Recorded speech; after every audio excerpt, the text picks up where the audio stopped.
Welcome back to Inside the Third Circle. We're going to talk about Arsenal against Manchester United. We'll get to some video. Let's hear a little bit of reaction first. Here's Arsene Wenger on beIN Sports. I would say the goals scored on both sides illustrated a little bit the way the two teams played. The games of Man United were well built up with good cohesion, and the games of Arsenal were more decided by power and deciding fighting on the corner, for example, the second goal, and the first goal as well. It was not clean play. Not clean play from Arsenal, says Wenger.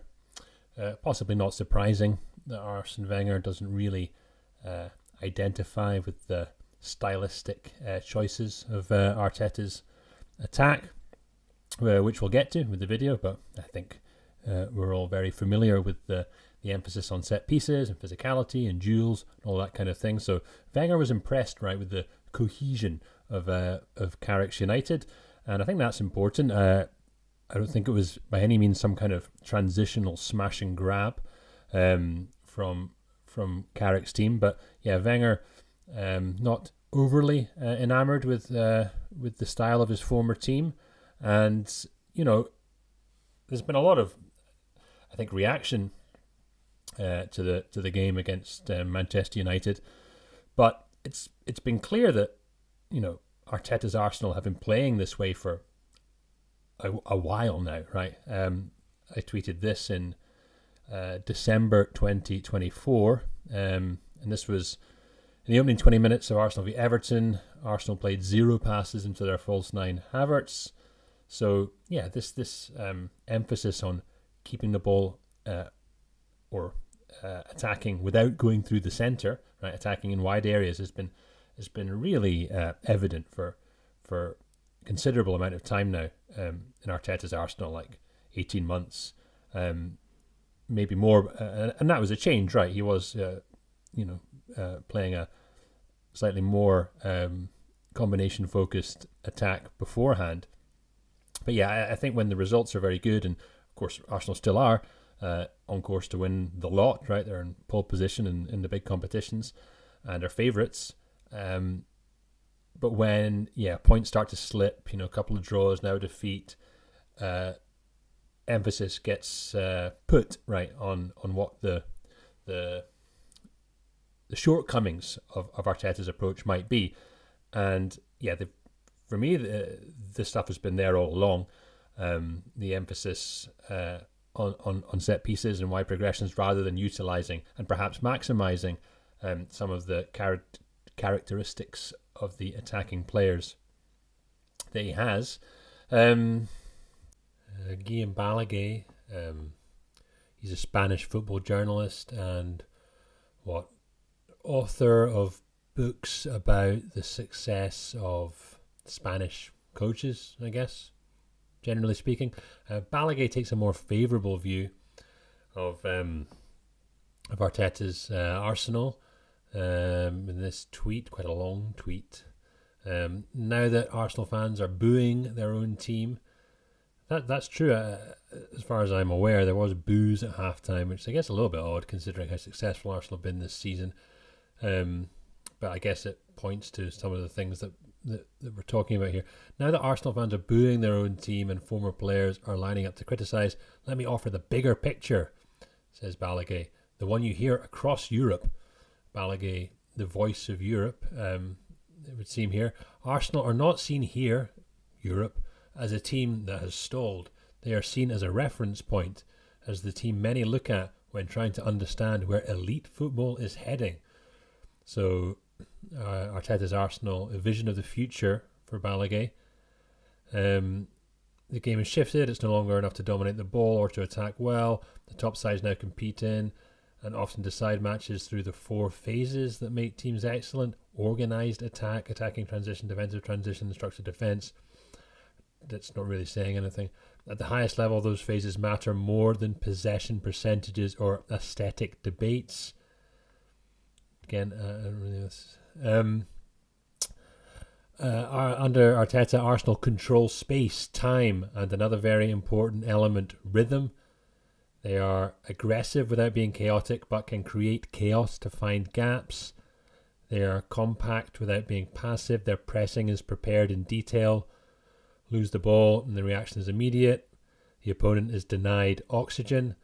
They're definitely good in defence, that's for sure. One of the best, without doubt. Across Europe, this is understood as modern dominance. Okay, the key battleground is transition. Arsenal are pretty good in transition, that's for sure.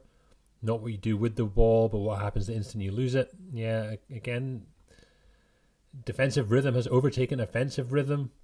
I think that's probably true in many cases, unfortunately. Don't think it has to be like that. In Europe, Arsenal are seen as a team that has absorbed Guardiola's ideas and pushed them forward.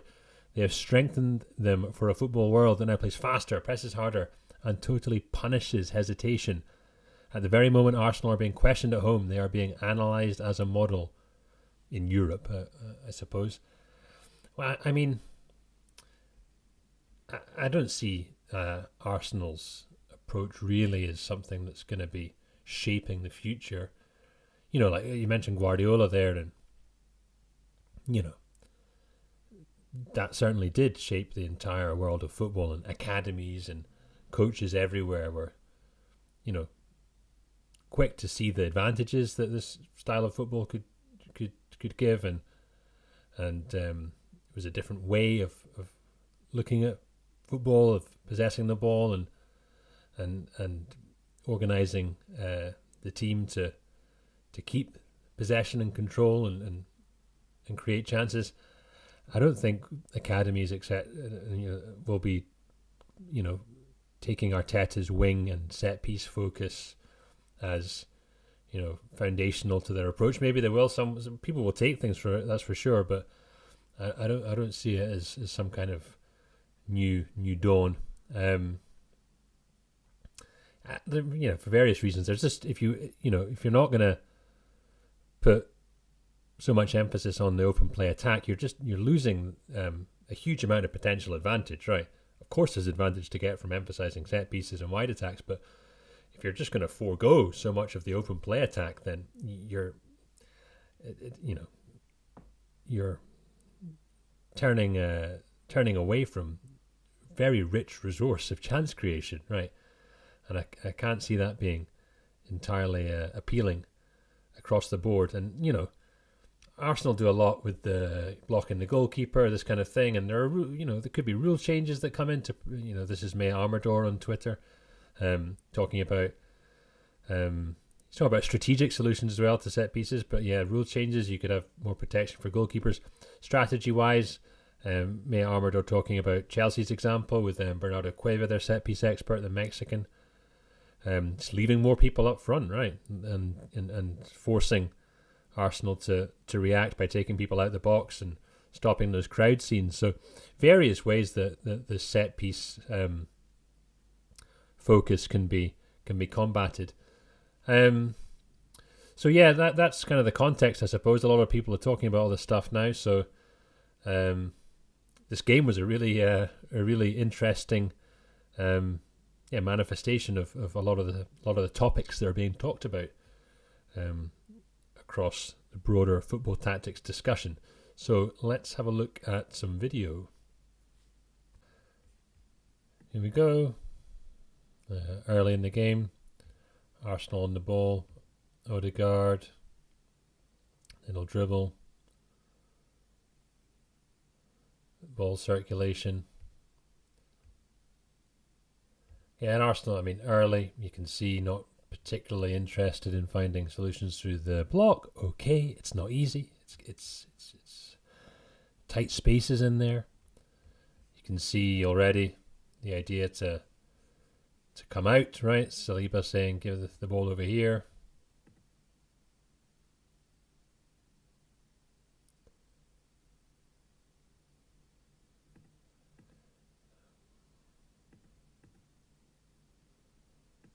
As the ball comes out to Saliba, could go in there.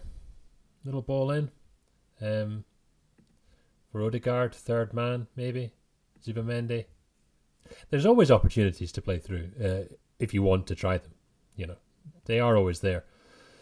Not always, but a lot of the time. Again, not much happening around the referee. Oh, this is very common to see this kind of this shape. And again, this is not a compact block. I just have to emphasize that. You can see the amount of space in there.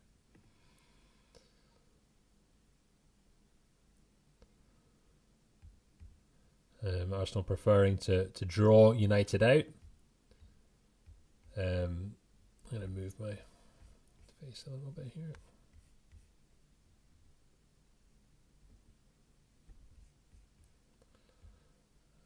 You can see the top line being occupied, pinning United's back line.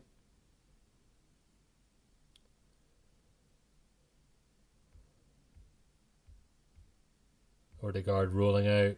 Not really any options for Odegaard. You can see a little exchange happening at the top there. That's Trossard going out, Nkapie coming in. Odegaard picking up. Is there a forward pass into Jesus coming to offer there? No. Continue the build up. This is how Arsenal do it, right? They sort of gradually force the opponent back.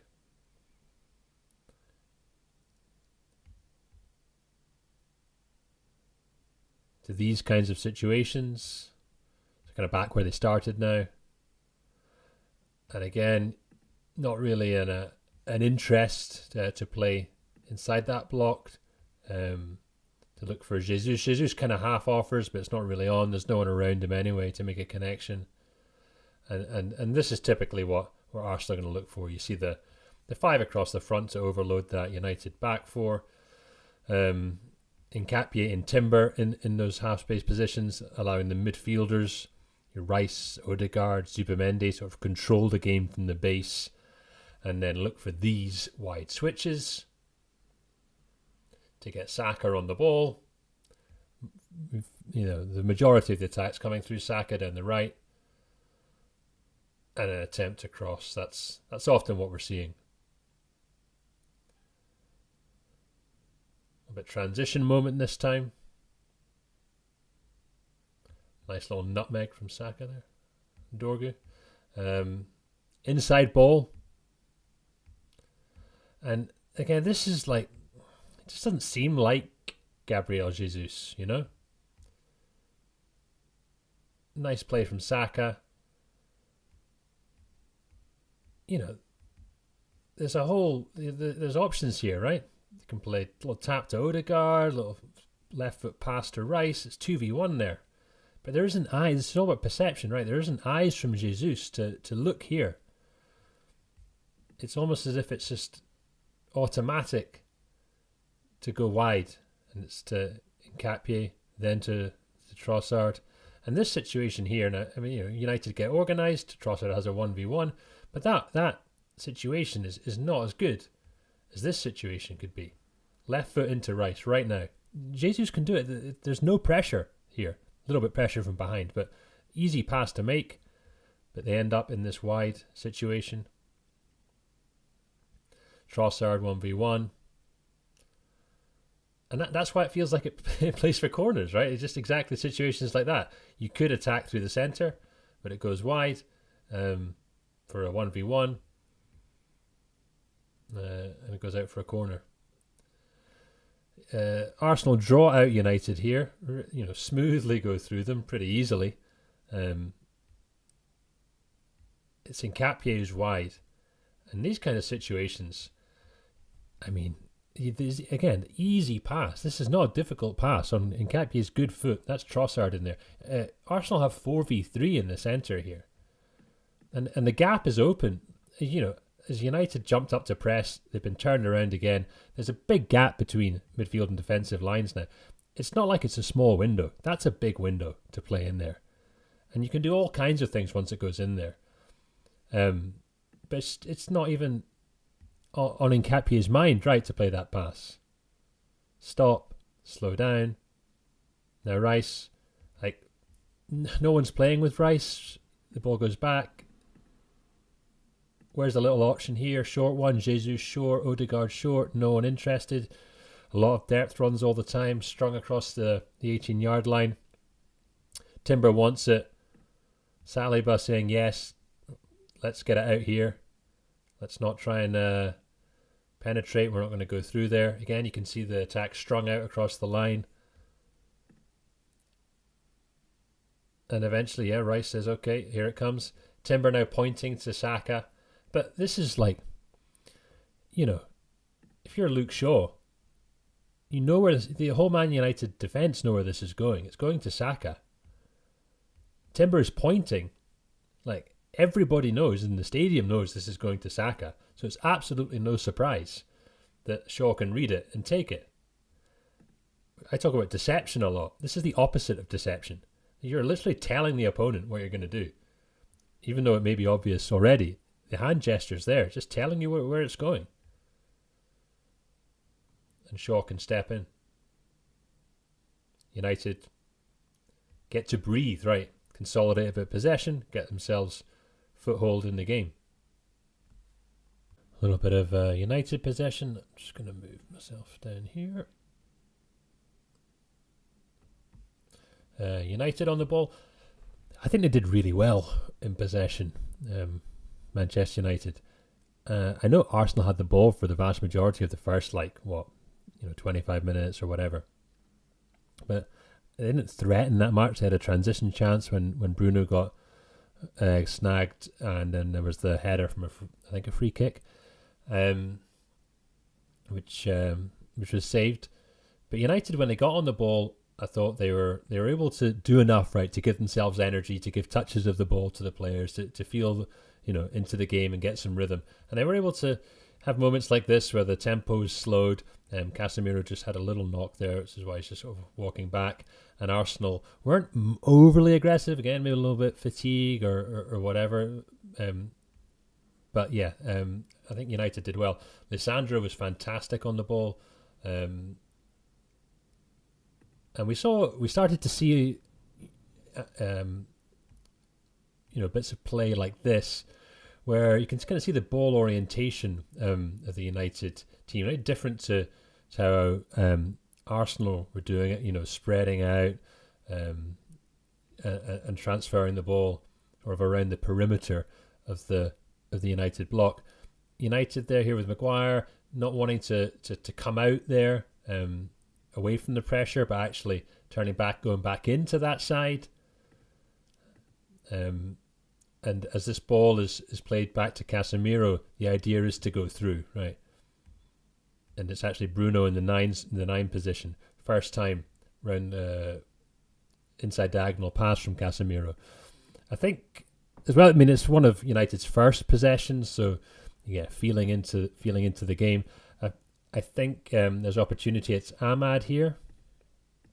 As that ball's travelling back to Casemiro, good opportunity for Ahmad to look inside, to scan inside on the diagonal towards the goal. Maybe if he does that, he sees Bruno coming, and he might be a little bit more ready, maybe already moving to connect with that third man. As you can see, Bruno just goes from Mbeumo, which is not a bad option, but there's just not quite the timing. Again, maybe Mbeumo not reading that it's going to go to Bruno first, but definitely I think Mino could also be aware of it. But just an example there, if you look at the structure of the United team, quite a lot of close proximity around the ball zone and an intention to go through the Arsenal block. United in possession again. You can see Lissandro was fantastic. He really is a brilliant player. I love watching him for Argentina. Having the left footers on that side, Shaw and Martinez gives a nice balance. I always like a left-footed left centre back for this kind of thing. And Martinez is great at making these inside passes against momentum. As they jump to press, they jump to the side, and then bang, it's Casemiro a little bit more advanced, back to Menu. Inside, I think it's Mbeumo trying the link up. Mbeumo not the best link up player, but not a bad idea just to push it inside there. You might be just looking for Casemiro but not coming off. It almost goes through to Bruno. But you can just see the difference in intention, right? It's very clear. Not so much prolonged possession, but the intention to go through. Another intention to go through. And look for those connections.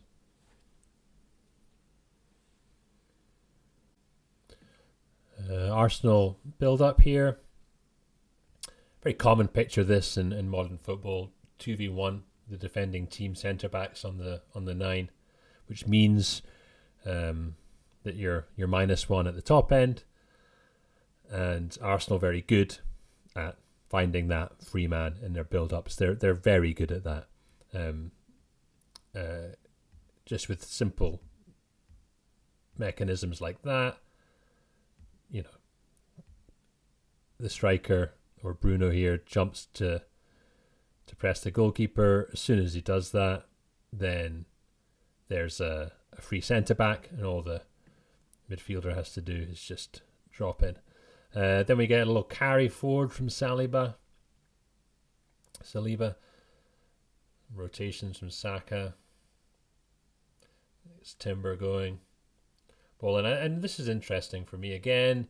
It's Timber on the ball. Saka inside. Zubamendi arrives to support. And again, this kind of situation, Zubamendi just receiving the ball there. Is there an offer from Gabi Jesus? Is Odegaard going to drop in here and look for a little combination? Could go into Jesus, then in behind for a third man run. Timber, Odegaard. Is Saka going to follow the pass and move inside and look for support? Jesus, Saka, Odegaard. Very good ball players. Timber can also play.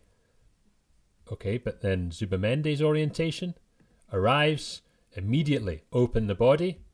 Is it going to go Diag in behind? Maybe Trossard's waving in behind. Dallo the fullback. Difficult ball, maybe. No. Lofted kind of back switch to Hincapie, who's immediately under pressure, and United pick up the ball.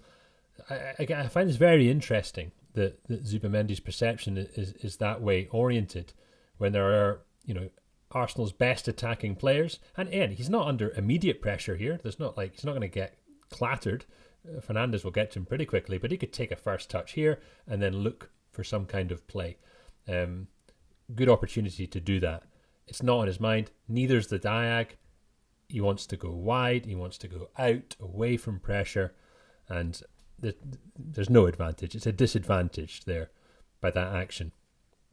United again come out with the ball and are allowed to play.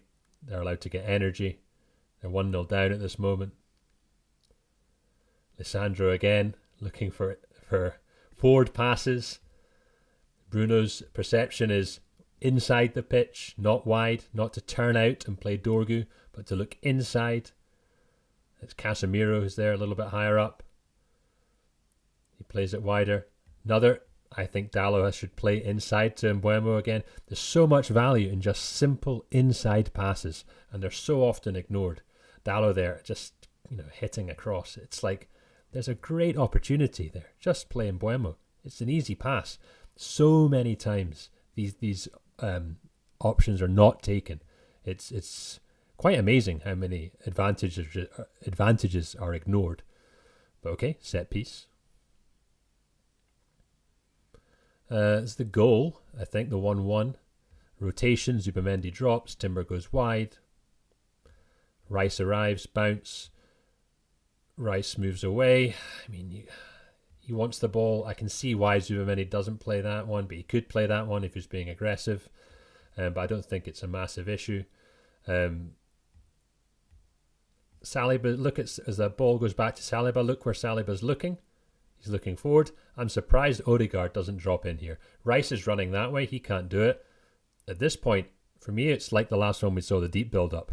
Mbeumo's coming to press, so the free centre-back is Gabriel. You just need Odegaard to drop in here. In, bounce, you're out. Easy. They do it all the time. I'm surprised that didn't happen this time. And Saliba's left like kind of, no options.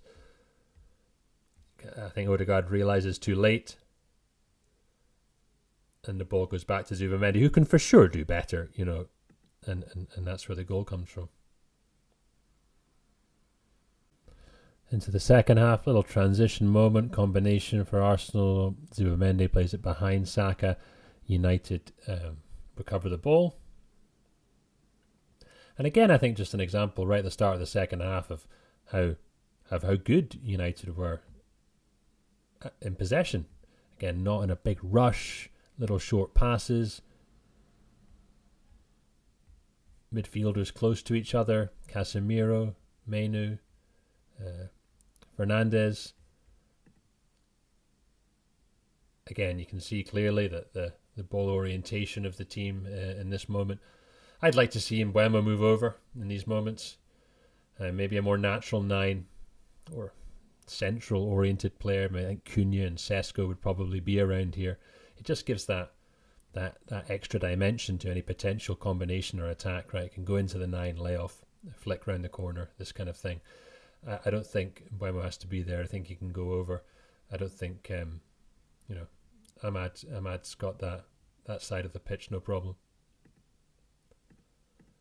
You can imagine now a little ball into Mbeumo's feet here, for example, from Bruno if that angle's open. But United, able to, again, good decision making, controlling tempo not with a structure with big spacing and all across the pitch, just controlling tempo by being close to each other, supporting each other, giving each other little angles. Don't need to open the pitch out all the time.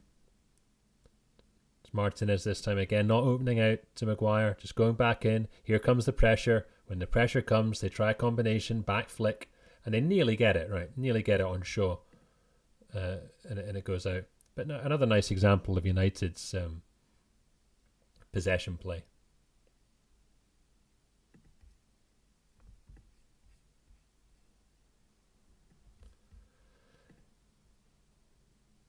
A couple of minutes later, confident, right? There's these moments of back heels from Ahmad, nice pirouette from Dalot. Again, I think Dalot can play here. Does just set the ball to Casemiro? Maybe look for combinations with Ahmad and Mbeumo and Mainu. He comes out, right? Look at Casemiro looking at him. And then a little bit of the hand goes out from Casemiro just saying, hey, come on. Why do we have to go so quickly out of that side? Why do we have to exit? Maybe he thinks Modric would have just passed it to him. Easy. But okay, it's okay. Maintain possession. Martinez looking. United trying to give the ball carrier options. Is there anything happening through the block? But again, you can see the difference in shape. They don't play for it, but you can imagine how they might try and go through there. Could be slipped inside there to Casemiro, right? There's options. There's possibilities of trying to go through. They don't. They come out. Good on the ball. Maguire safe. Ahmad, I think, can go in first time there. Passes inside again. There's diagonals forming. There's all kinds of pictures emerging. This time Casemiro, I think, has more time than he realises. Again, can play through. No problem. Plays out. Maybe they're a little surprised by how much time they had. I'm not sure. But there's opportunities, right, to play. Again, they go out. No problem. Martinez could try and fire one through. Doesn't go for it this time, but composed. Again, look at the central presence of United. They're in there, right? Those midfielders close to the ball.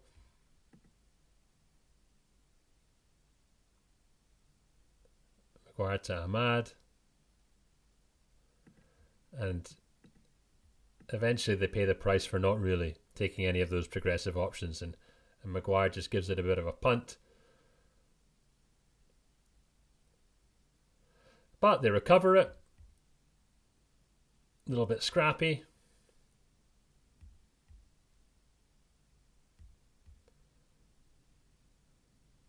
This time Martinez does say, yeah, let's go for it. Fernandes is scanned, looks inside, but can't find Kobbie Mainoo, who could maybe again read it a little bit quicker, but the pass, it's not a good layoff from Bruno. He doesn't get it quite right. Also a flick to Dorgu, perhaps, but not a bad option inside. But you can see again the intention of Martinez, and this is directly after that spell of United possession. They're on the ball again, so they were, controlling long periods of this game. Long enough, more than you'd expect them to, I would say. Casemiro. There's Martinez. Looks like it's going to go Shaw. That would be the outside wing attack ball. Snapped inside to Dorgu, who's come in off that wing. Again, Lissandro against momentum. Go through the block. As soon as Dorgu gets it, Fernandez isn't thinking, let's go depth, run away. He's thinking, how can I combine with Dorgu? In this picture, is it clear what's going to happen? Is it clear where the ball progression is going to be? Not really. But the two players have come together in the centre of the pitch to combine. And all of a sudden, you've got a player right in front of the back line. Okay, you're not always going to score that goal.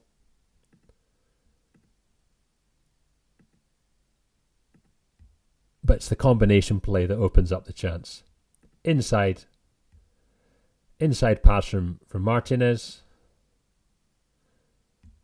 Bruno stays close to the ball carrier Dorgu for the combination.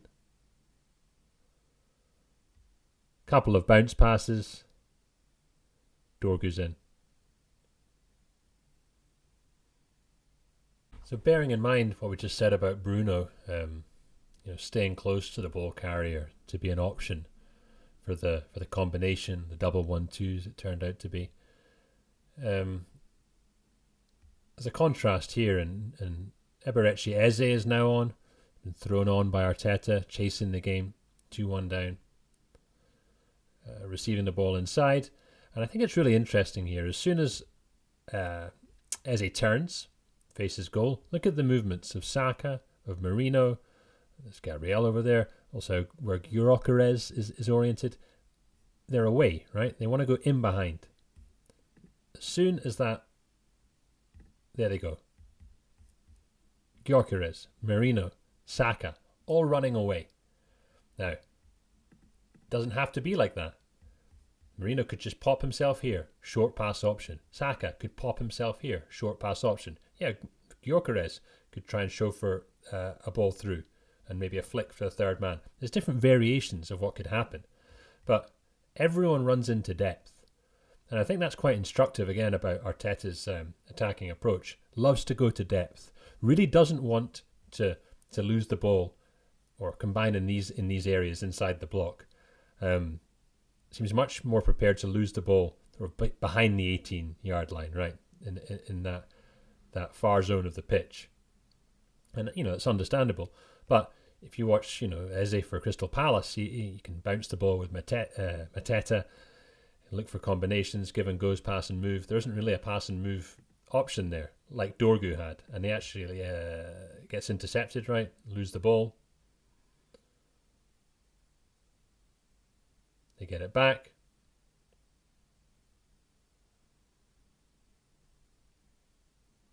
Circulation again. Eze takes over. Again, you get the feeling that Eze is looking for options, right? Is someone going to come short for him? Is someone going to come and approach him to play football?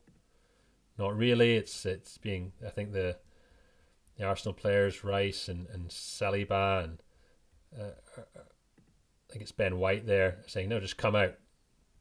Don't try and take anyone on. Don't try anything in there. Play wide. There it is.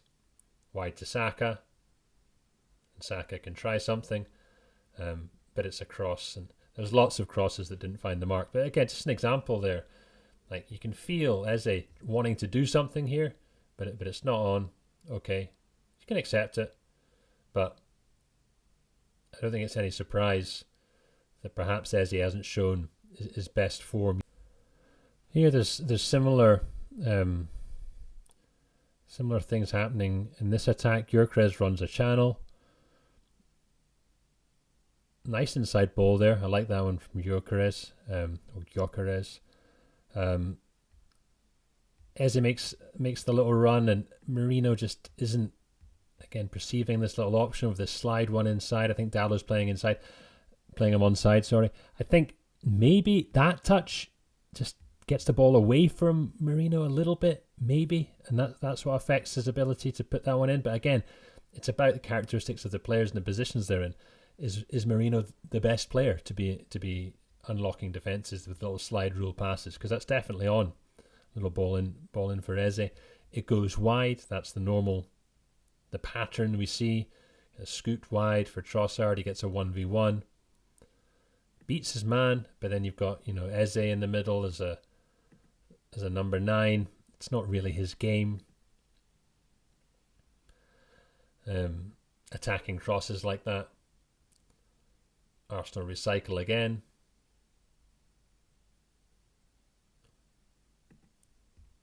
Could we see Eze close to the ball? Could we see him moving over to approach, sticking in the left half space? Ball goes to Saka. Foul, free kick. Arsenal continue to chase the game down.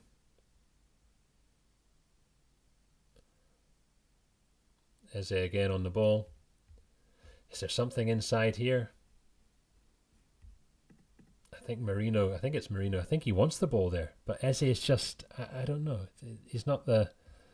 You feel like Crystal Palace Eze would go in there and do that. There's people pointing, saying different things. Maybe the instructions are... I don't know.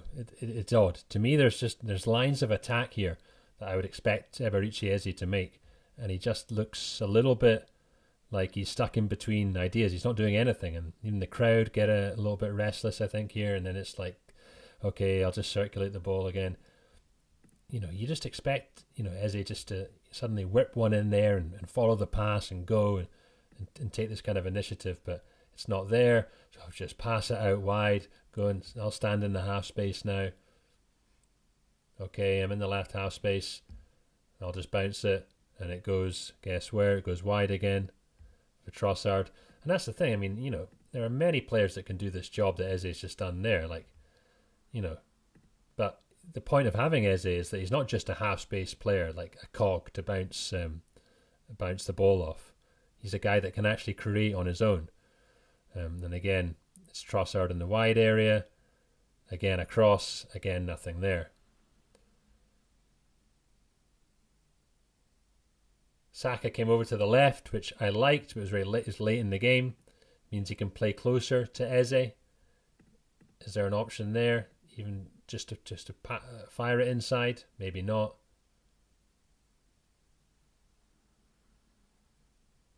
Arsenal circulate. Like it from Saka. Pass and move. I feel like confident Eze just pops it back to Saka there. And it's nice to see these two guys close, but it doesn't happen very often. Even now, Eze a little bit more energized. That's what you expect from Eze, right? A little turn, go inside, flick the through ball. It's Timber in the top line. Is he the best guy to be there? But that's more like it, inside, tap, through ball. But we don't see enough of it. And yeah, second half again, United with the long ball exit, didn't bother too much with short build-ups. But again, looked really comfortable in possession. Ahmad, right winger, moving over to the ball side. Again, look at the difference in structure. Small passes, quick passes in the ball zone. Here's Ahmad in the central zone. Bruno controlling tempo, not rushing. Again, look at the arrangement of the players. They're able to hold possession, inside passes, threatening inside. There's options in the centre, which means that Arsenal have to worry about that, which opens up the sides. They're not firing the ball, crossing the ball in too hastily. Quite happy to control a little bit tempo. I thought they looked comfortable. And again, inside ball. It doesn't have to come to anything. It could be a layoff from Dorgu. Maybe the third man options aren't quite there. But just the presence of those inside passes, right, make life more difficult. And again, run from out to in from Dorgu, who likes them. So there's the left winger. Back healing it. for the defensive midfielder, Mainu, almost getting there. Yeah, I thought United has some nice things. So, yeah, hopefully been able to show some of the contrasts in the styles, some of the areas that the teams were looking to exploit, some of the problems they faced, some of the success they had. And yeah, I thought it was a really interesting game. Arsenal's still in pole position for all the trophies, although you can detect some nervousness maybe in the stadium, and it'll be interesting. I think they've got fantastic players, and yeah, a little bit more of Eze, Jesus, Saka link ups, play with Trossard, a little bit more energy in those combinations, and they'll get some success and get the goals they need. If they stick too much, I think, to this very regimented wide attack, I think you could have a few more anxious games. But it's going to be interesting. United, I thought, were good against lower block teams. Will be different. Maybe they need more of a Cunha, a Sesko, more of a link-up player. I think Dorgu's out, so it's going to be again very interesting to see how they do against a different type of team to City and Arsenal. So yeah, we shall see.